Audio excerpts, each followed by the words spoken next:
उत्तर प्रदेश के बरेली के फरीदपुर इलाके में एक समुदाय के कुछ लोगों ने एक युवक का पीछा किया और पीछा करते करते बीजेपी एमएलसी के घर में घुसकर हंगामा किया।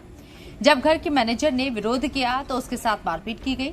दरअसल मोहल्ला फरक्कपुर का रहने वाला पंचम यादव सब्जी मंडी में मीट की दुकान चलाता है। आपको बता दें कि गुड्डू अली की भी वहीं कॉस्मेटिक और चूड़ियों की दुकान है। बुधवार देर शाम पंचम और गुड्डू के बीच किसी बात पर बहस हो गई।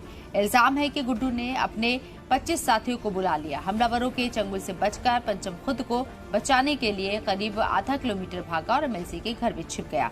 एमएलसी की पत्नी कामिनी सिंह और उनकी मैनेजर डिम्पल सिंह ने पंचम यादव को पकड़ लिया। वो उसे बाहर ला रही थी, तभी गुड्डू और उसके साथी भी एमएलसी के घर में घुस गए। वो गालियां देने लगे और जान से मारने की धमकी देने लगे। एमएलसी की पत्नी और उनकी मैनेजर ने हमलावरों के घर में घुसने का विरोध किया। इस पर दूसरे समुदाय के गुंडों ने मैनेजर के साथ बदतमीजी की और इससे एमएलसी की पत्नी और मैनेजर डर गई।